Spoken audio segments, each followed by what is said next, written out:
Well, hello again. How are we doing today, folks? Um, I guess this is a thing that content creators do where they watch stuff live so you can get their reaction, and then they post a funny face in the thumbnail. I always thought it was fucking annoying. Just seems stupid, but I guess it gets clicks, so whatever. But I'm not gonna post a funny face. Um, I'll do whatever, but I will go over this live so we, for the very few that watch this channel, we can kind of see what's going on in Raid. This is what's going to be going on with the Awakening system, the new one. And let me turn on my desktop audio here real quick. I believe that's it. Let me see here. Save. Let's see if it does anything. Hey everyone. Yeah, alright. Let's go over it. Let's see what these guys are talking about. We'll pause intermittently. Welcome to a new update preview episode. Today we're going to talk about Awakening, diving a little deeper into some of the things we didn't have time for in our most recent What's Next video. We're also working on a second video covering the Iron Twins Fortress, the boss's skills, and highlighting some tactics and strategies to help take the twins down. But right now, we're focusing on Twins, Basil, itself. twins. Let's start with the basics. Awakening unlocks at level 42 and is kind of like a mixture of Ascension and Masteries. The Awakening part itself is similar to Ascension. You awaken your champions star by star to make them stronger. In fact, one of the only real rules for Awakening is that you can't awaken a champion to a higher Awakening level than their Ascension level. Okay, so seems fair. Awaken them, then what? Here's where you'll find the similarity to Masteries. Once you awaken a champion, you can choose a blessing for them. These are like super-powered passive skills that can completely transform how you use a champion, unlocking new levels of potential or altering what they do entirely. Each blessing belongs to a specific divinity. For now, there are 4: Light, Dark, War, and... For now, there are 4, and let me kind of move myself out of the way here, because you'll be able to see, right down here, they have one that's locked. So there will be another one coming. I guess we'll see what that is. Maybe it comes out with the wood elves or those fairy creatures. I hope we get fairy. That'd be so cool if we got a fairy faction. Hell yeah, dude. But yeah, let's just kind of see what's going on. Chaos. As soon as you awaken a champion, you get to pick any blessing you want. No questions asked. Well, within reason. Like champions, blessings have rarities, so rare champions can only get rare blessings. Epic champions can choose rare I really need to be stopping these and just kind of reading them. Or epic blessings, and legendary champions have access to everything. But still, once you've awakened a champion, you don't have to do anything else to So only legendaries can get polymorph. Alright. Actually unlock their available blessings. However, you can make all the blessings stronger by awakening your champion to higher levels. Every blessing gets... That makes sense. So you can have like a level 1 blessing if you have them awakened and the second awakening 1 time. And it goes up to 6 times apparently is what he's telling us. It's better as a champion's awakening level increases, from improving the stat bonuses to unlocking entirely new effects and abilities. It has a cool animation. It's all tied... Okay, hold up. War. This is Soul Reap. Whenever this champion hits an enemy target and decreases their HP to a certain threshold, a Reaper will appear and deal extra damage equal to the target's remaining HP. For AoE attacks, each target has their HP reduced to the threshold and the attack will be visited by a Reaper. So this is cool, right? Look at this. Legendaries will be able to clear shit faster with this. Sad, I don't know if we'll put them on level with Seer, but that's actually kind of cool. The Reaper will ignore defense as well as all damage reduction skills, effects, and buffs. High Awakening bonus. If the target survives, the Reaper has a chance of placing a True Fear for 1 turn. How would he survive, though? That's weird. Alright. Huh. That's pretty neat. I like this. Who's that going on? Dracomorph? Maybe. To your champion's awakening level.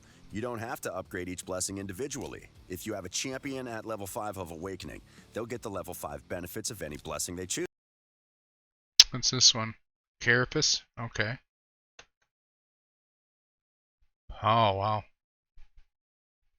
So for a rare, it's plus 30, but if you put it on legendary, they get plus 50 resistance at level 4 awakening. Plus 400 flat defense. I like this. Simple. You can also swap blessings. Lightning Cage. I think this is the thing we've been seeing swarming around everybody. Whenever an enemy receives a buff or has their turn meter filled, places lightning orb stacks on this champion.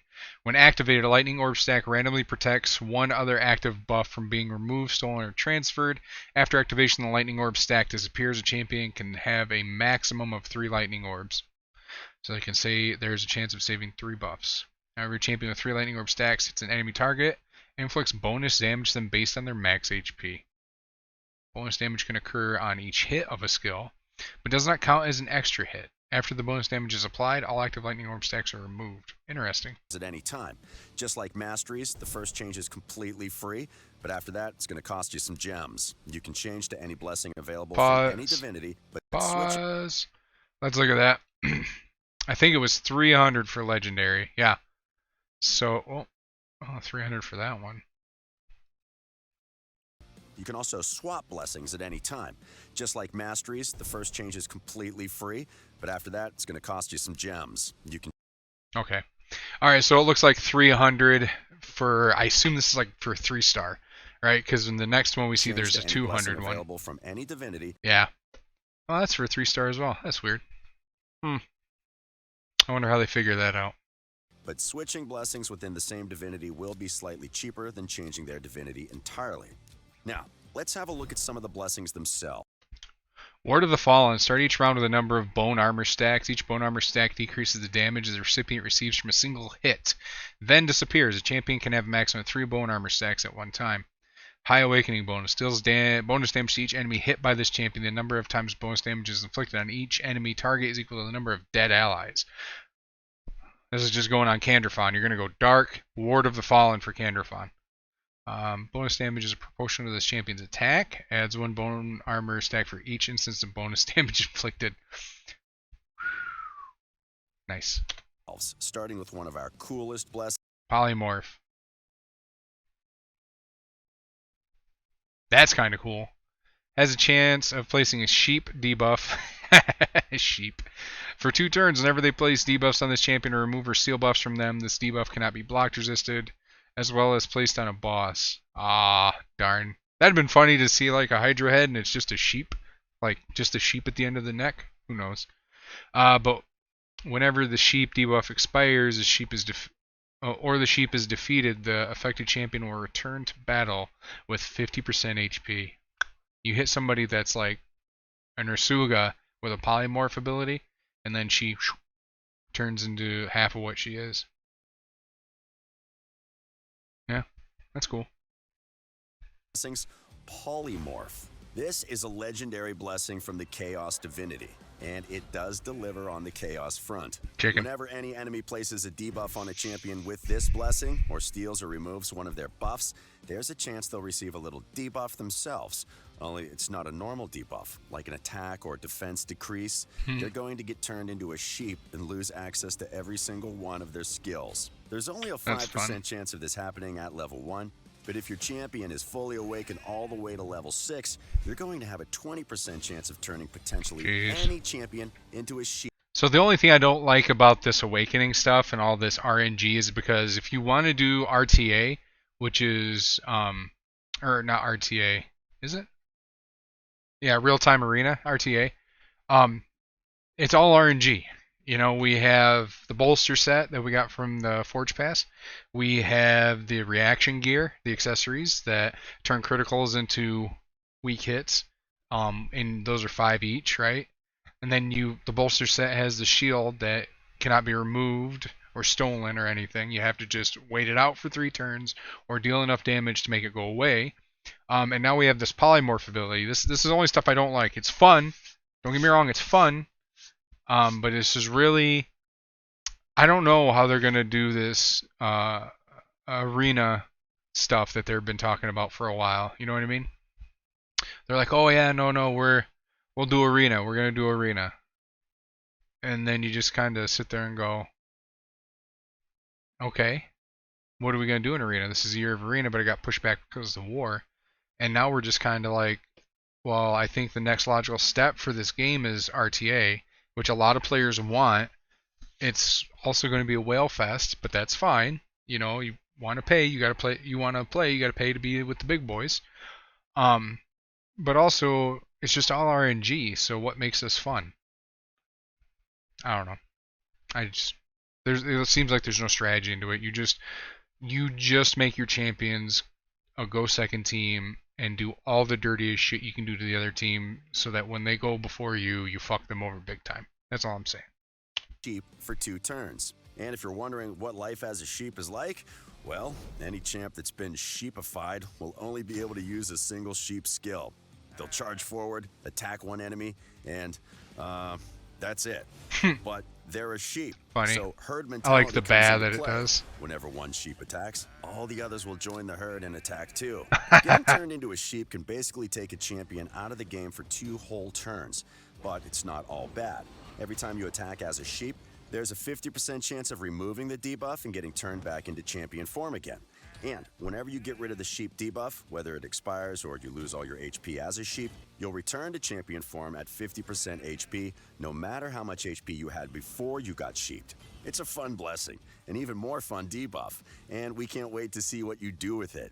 So, that's a legendary blessing, but other champions have access to a lot of awesome blessings too.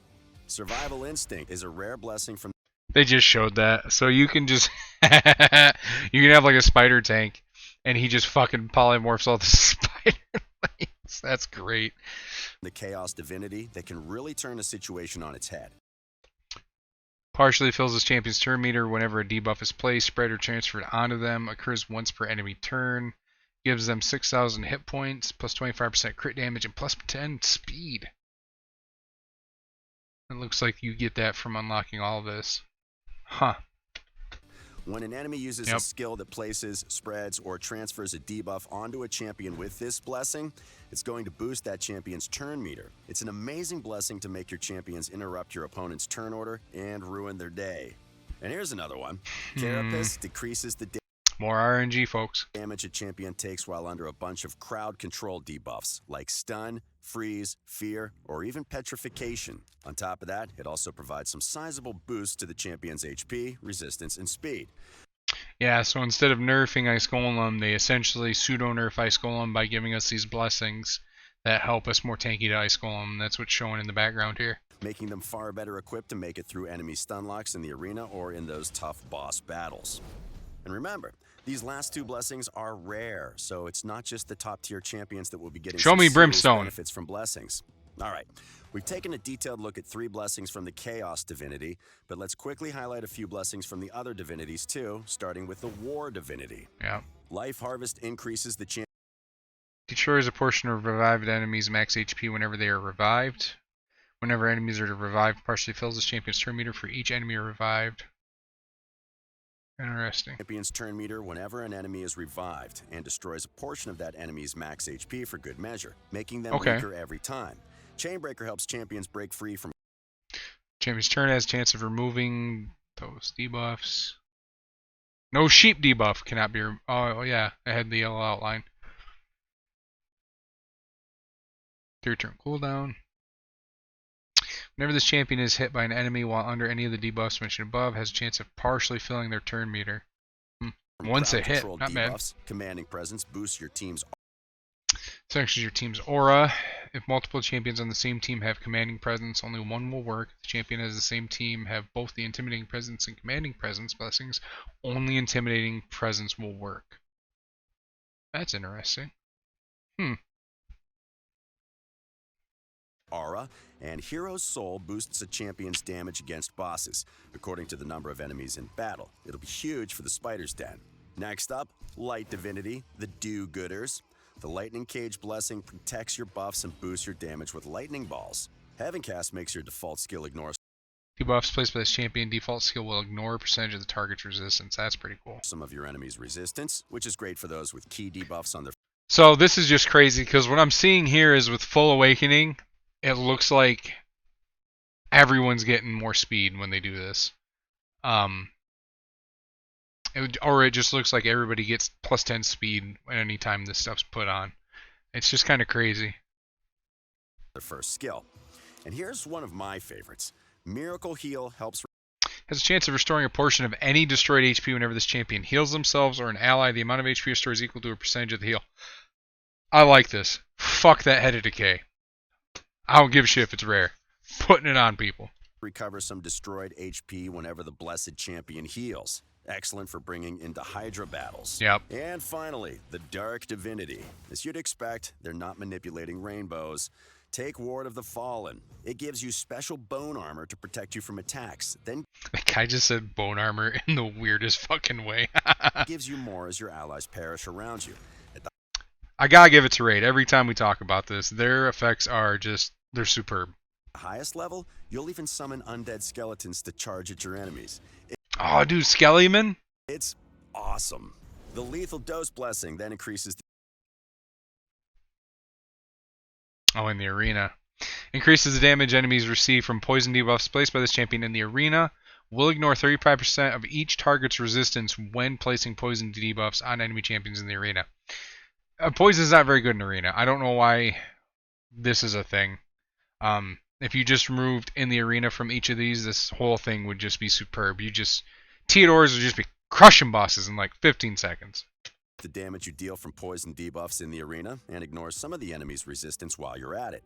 If that doesn't sound painful enough, the This would be great for even clan boss when you're running toxic on your champions. Cruelty Blessing If it didn't say in the arena. Cruelty, whenever this champion hits an enemy, decreases their defense until the end of round. Occurs once per hit. The multiple champions have this blessing. Still cannot decrease a single champion's defense by more than 40% or decrease a boss defense by more than 20%. So you're going to put this on your Sinesh and your Skull Crown because each of them is going to hit twice. That's crazy. It's not even a chance. It just does it. So you just nuke everybody. You give them minus 40% on top of like Savage Gear. Oh my god. Alright. And it's epic. destroys some of your enemy's defense, making them far Yeah, C plus 10 speed. easier to hurt. Alright, that's a super quick fly-through of a few of the coolest blessings. Keep an eye on our social channels for more. Now you know why you want to awaken your champions. Let's talk about how. It all starts Let's talk about how. Money. here at the Altar of Souls. Well, kind of. It actually starts at the Iron Twins Fortress. That's where you'll beat the Iron Twins to earn the soul coins you'll need to start the awakening process. But we're making a dedicated video on the twins later, so we'll ignore them for now. Now, imagine, you're the best. You crush the Iron Twins. You've got all the soul coins in the world. Time to get your hands on champion souls and awaken some champions. To start, let's recap a few rules. Only rare, epic, and legendary champions can be awakened. Boo! I say boo to that. I need my commons and uncommons. And each champion needs their own souls. You can't awaken Venus with Valkyrie's souls, for example. Another big thing to remember is that your ascension level matters for awakening. Oh, this poor bastard that got all the Killian, the luckies, is severely unluckies. Champions can't be awakened to a higher level than their current ascension level. Yeah. To make it easy to track, your awakening level is indicated with a fashionable red color. I like it. Okay, so souls. There are two types of souls, perfect souls and split souls. Perfect souls let you awaken your champion to the exact level indicated by the number of stars they have That's without nice. any extra steps or requirements. If you're lucky enough to find a 6-star perfect soul for Valkyrie, you can fully awaken her in a single step. Split souls. Split souls, on the other hand, awaken your champions one level at a time. For example, if you find a 5-star split soul, you'll only be able to use that on champions that have already reached level 4 of awakening. Now let's talk. That seems like bullshit, doesn't it? Oh, it was a split soul. Never mind. Talk about getting those souls. Perfect souls are the most flexible and powerful, so you'll want to get your hands on Ooh, as many of Uras, these that'd be as cool. possible. Rotos. The main way is by summoning them with soul stones, which always gives you perfect souls. And to get soul Okay. stones, you'll need to head to the Mystic Market and use the soul coins you've earned from beating the Iron Twins. There are 3 soul stone types: mortal, immortal, eternal. The better the soul stone, the better your chances of receiving top-tier souls, meaning like higher it. level souls for higher rarity champions. You can see the breakdown on screen right now. Meow. Summoning souls using soul stones requires silver in addition to the soul stones themselves. Go down to the Process soul is similar merchant. to summoning I want to see what champions this from exchange rate shards, is. So you should get used to it in no time. As an added bonus here, you'll be Oh. able to constantly upgrade your stockpiles of soul coins through using soul stones. For example, if you use 10 Think about this too when you're using that ability that decreases per hit the defense up to 40%. You just showed an allure, and you're going to run her in Fire Knight for your faster teams. This helps out actually quite a bit.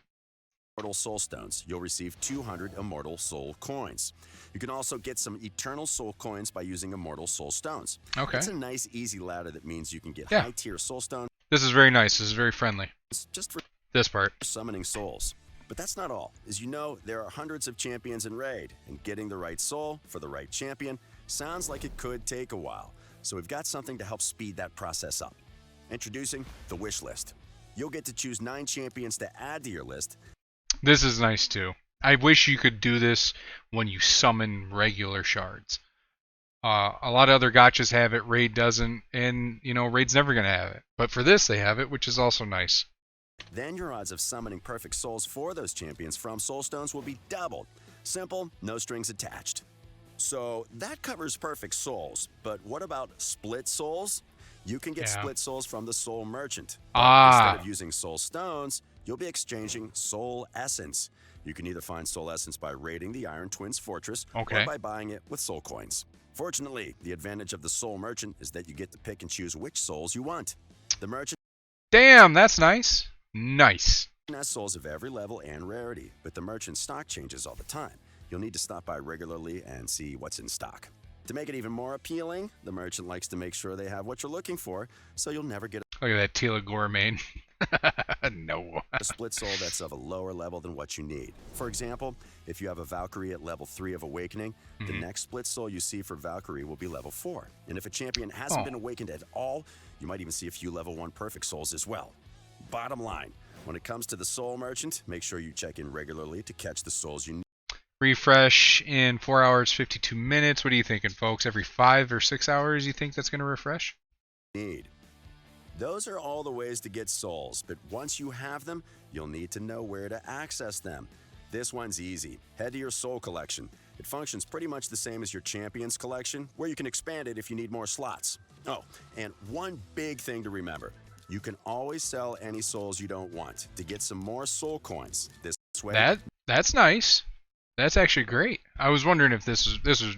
I'm like, do they have this? And of course they have it. Like, you're just gonna end up with abundance of shit if you don't. Nothing's wasted, and you get to start the hunt for souls again. And that's everything. Keep an eye out for that dedicated dungeon guide we've promised, and click like, subscribe, and hit the notification bell so you can catch it as soon as it's released. Until next time, happy raiding. Hey. All right, guys. Well, you know what? God damn, is that nice? That is nice. Let's just get rid of that. So, hey, what do you think? Leave me a comment down below and just be like, hey, I like it. Hey, I don't like it. Hey, I don't know what's going on. I don't play this game. I saw your funny face and here's what it is. I very much enjoy this. I think this is a great step in the right direction for Raid. It's definitely helping them have a more sustainable future. Yeah, that's all I got to say. I love you guys. Hope you're having a good time. It is currently Monday the 22nd. And I'll see everybody maybe tomorrow. I might put another video. I'm thinking about doing something with a certain champion. Do a little showcase. But anyways, have a wonderful day.